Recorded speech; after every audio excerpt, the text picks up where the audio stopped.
And like a lot of times, like in conversations I've had with people, they'll ask me, like, what do you think of this? What do you think of that? And I'll just be like, I just really want a world where, there's no war and we're not fighting each other. And people will just be like, oh yeah, that's never gonna happen, da da da. And it's like, well, if you believe it's not gonna happen, then maybe you won't see it in your lifetime. But if enough of us come together and believe that it's gonna happen, we do have the power together to manifest and create a new reality.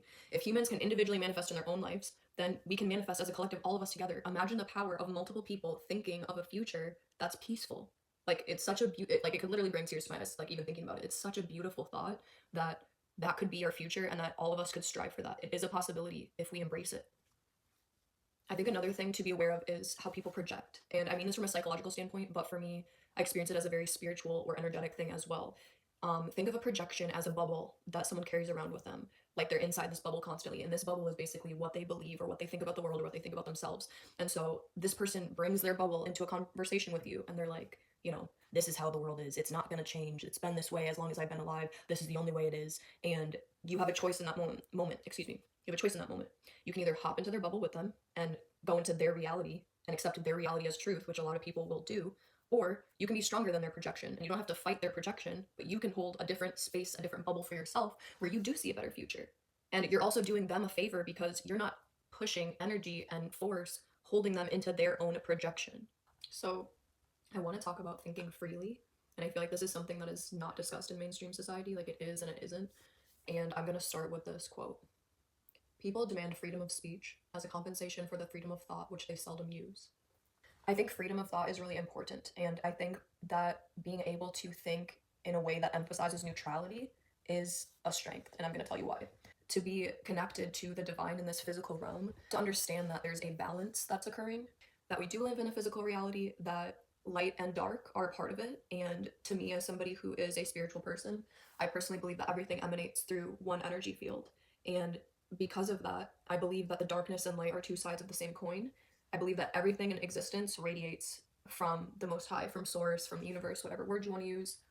Like there is night and day, there is dark and light. Like I kind of look at both things as a part of the whole.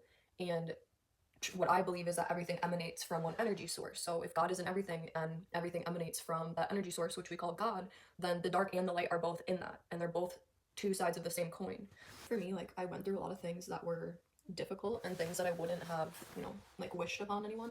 But I think changing my perspective and learning to appreciate the person that I became through those experiences, I think is important. I see everything as nature symbolism. And for me, what I see is that although in my life I've sometimes been completely surrounded or experiencing darkness, that darkness actually became soil for a seed inside of me to sprout and become a beautiful forest. And I think that freedom of thought really taught me to embrace and accept that. I think that what I experienced on an individual level is what humanity is going through collectively. And I think that the wars, the violence, the hatred, everything right now, the fear, just like the complete chaos and almost like a breakdown of society as we're seeing it in all parts of the world. Um, I think that's occurring because humanity has reached a tipping point as far as what does our future look like? Because there's only two inevitabilities, right? Either humanity it destroys itself, as many of us I think understand could be a possibility if things don't change, and then there's another possibility where each of us individually chooses a different way of being and a different way of thinking and embraces our natural rhythm, which is peace and harmony and unity. I think that this can happen through freedom of thought. And what I mean by freedom of thought is right now there's a lot of people identifying with groups, right? Religious groups, political groups. People are very like polarized into an us versus them mentality. Like it's even happening with like guys versus girls, right? Like the whole gender thing of like the genders bashing each other. And I think that what we can do is choose to think differently than the crowd because the only way to change how the crowd thinks is for each individual to change how they think. And I think we've been super programmed, and I think it's deliberate on social media through other forms of entertainment to go along with a fear mentality, a lack mentality, a belief that we are weak, we are helpless, so a belief that there's not enough to go around for everyone, a belief that if they disagree with me, then, screw them and blah, blah, blah. And basically, there's a different way of thinking. And this different way of thinking that I propose is neutrality. Now, what do I mean by neutrality?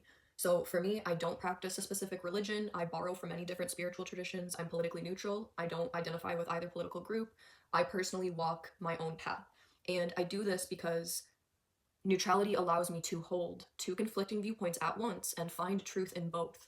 And if humanity is going to move forward, it's going to take a serious change within each of us. Because, yes, each individual person really is that powerful. And the imbalance that we feel within, the sadness, the anxiety, all of these things, I personally think is a reflection of what is then happening collectively. A lot of light is going to follow what we're seeing right now. And I think that humanity has a lot more power than we give ourselves credit for. So, what do I mean by freedom of thought? I mean, don't believe something just because somebody else tells you to believe it. There's so much strength in this. Like, yes, I can appreciate what you're saying and your beliefs that you have, and I can appreciate what you're saying and your beliefs that you have, and I believe there's truth to both, and I believe that there's things in your life that you've both experienced that have led you to these beliefs, and I'm okay with both of you having different opinions and not agreeing.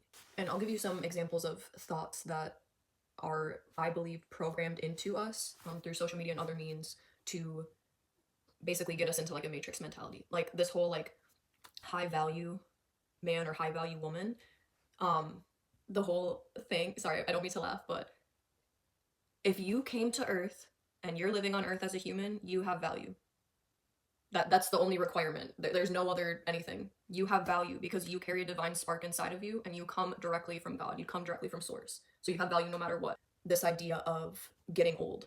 Yes, we age, but you don't have to adopt a mentality different from your childlike innocence and wonder that you came into this world with. You can carry that on with you throughout your whole life. Like people saying like, you know, act your age, or oh, they're doing this at that age and all these things, and it's like the human lifetime in terms of the span of how the divine looks at time is like the blink of an eye, if that. So yes, we are all like kids and we all should be able to have fun and explore the things that make us happy without judgment. Cancel culture. It's like, oh, this person said this or they did this. They're a piece of shit. Like, we all hate them, da da da da. It's like every single person in the universe, every human being has made mistakes. And unless you're the second coming of Christ, we've all made a mistake. We all make mistakes every single day. So to sit here and be judge, jury, and executioner of our peers over things that they've done and act like we are somehow better and we sit on these high horses, that's not pushing us into a better future. That's keeping us in the dark ages. Another way that you can have freedom of thought is to not give in to people's projections. Now, what are projections? You can take it in a psychological standpoint or you can take it in a spiritual, energetic standpoint. To me, it's like, you know, potato, potato.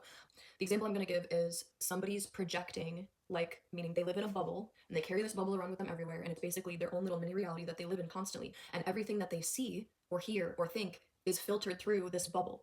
And if this bubble is not aligned with truth, then they have a limited way of viewing the world. For example, somebody who's like, you know, humanity is never going to change, we're always going to have war, we're always going to have destruction, all of these things. That is the bubble that they live in. You can do humanity a favor but what you can do is you can have your own bubble, and in your bubble what you're projecting is a world with peace and a world where we are unified as a species and as a human race, and a world where we love each other and we work together. And you can hold that space instead of climbing inside their projection with them and then accepting their reality as now your reality. And this is what happens a lot with groupthink and different matrix based forms of thought that are taken on by a crowd.